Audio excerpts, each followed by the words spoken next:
欢迎来到巴巴娱乐呀频道，请订阅频道，所以大家不要错过当天最热门的新闻。我们今天的时事通讯包括以下内容：雨丝凤的疯批美人杀我了，程毅的琉璃如何用虐恋神颜封神仙侠剧？当程毅在琉璃中说出我会为你付出所有，哪怕生命时，弹幕瞬间被疯批美人刷屏。这个集深情与虐恋于一身的雨丝凤，用美到心颤的颜值和虐到窒息的演技，让观众在10年后仍忍不住二刷。从非桃露不喝的傲娇少年到时事痴情的血色凤凰，程毅如何用虐恋神颜重新定义仙侠男主天花板？1. 颜值与演技的化学反应，从仙气到疯批的颅内高潮。雨丝凤的美是危险的温柔，既有离泽宫首图的清冷仙气，又有为爱痴狂的病娇气质。程毅通过3种维度将这种矛盾感拉满。仪态美学暴击，剧中她从跪姿到背影都自带雕塑感，深色渐变服饰与挺拔身姿完美贴合，被观众称为行走的古风海报。尤其是吐血时蜷缩的脊椎线条与垂眸闭目的瞬间，将美到窒息的痛感视觉化。眼神刀收割机，从初见玄机时的慌乱羞涩，到9世轮回后的绝望血泪，程毅用瞳孔震颤、睫毛颤动等微表情传递情绪。剧中他情人咒发作时瞳孔泛红的镜头，被剪辑成疯批美人杀表情包，弹幕直呼他的眼神会说话，每一帧都在演心理战。吐血戏封神，全剧雨丝凤吐血超30次，但程毅拒绝用夸张表演，转而通过喉部吞咽、手指蜷缩等细节传递痛苦。导演透露，他为呈现痛到无法呼吸的真实感，曾连续拍摄12小时不换戏服。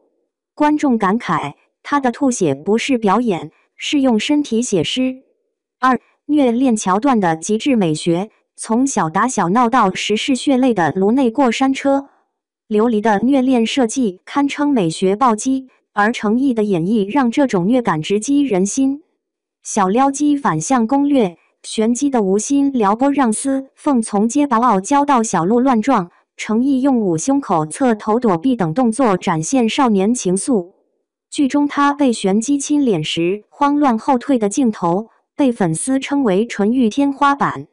情人咒生死局，丝凤明知咒发3次必死，仍选择用命换爱。程毅通过嘴角带笑的吐血濒死时的温柔笑意等反差演技，将为爱赴死的悲壮感推向极致。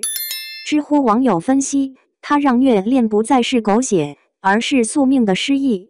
时事轮回颅内核爆，万劫八荒镜中，程毅用瞳孔收缩肌肉抽搐嘶吼咆哮的3连反应，演绎9世被杀的绝望。观众评价，每一世的死都像一场颅内地震，他让轮回不再是剧情，而是情感的核爆。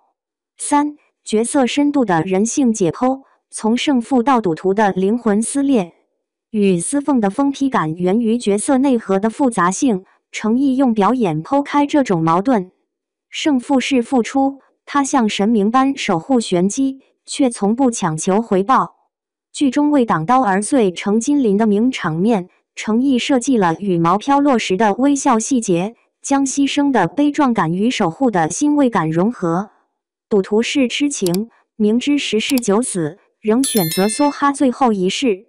程毅通过颤抖的手指撕心咒崩溃时的嘶吼等动作，展现角色赌上一切的偏执。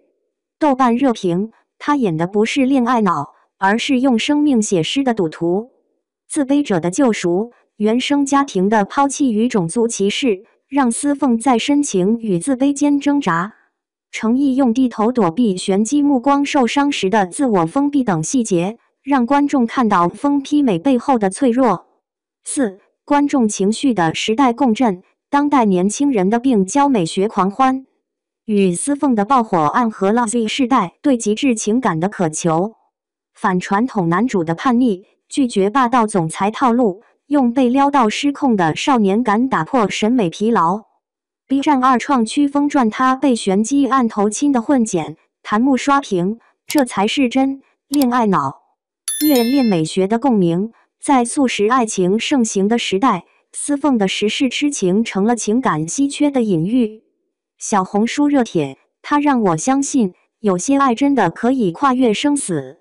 颜值焦虑的解构，诚意用病态美颠覆传统仙侠男主形象。剧中他血泪交织的侧脸与破碎感笑容，被粉丝称为痛感美学教科书。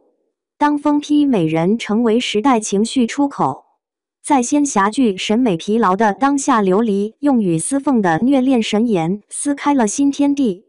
诚意的表演证明，真正的仙侠男主不是悬浮的神明，而是会痛、会疯、会为爱焚身的人间理想。当司凤在结局说出生生世世、永生永世时，观众看到的不仅是角色的宿命，更是当代年轻人对极致情感的集体呐喊。哪怕遍体鳞伤，也要以美之名赴爱之死。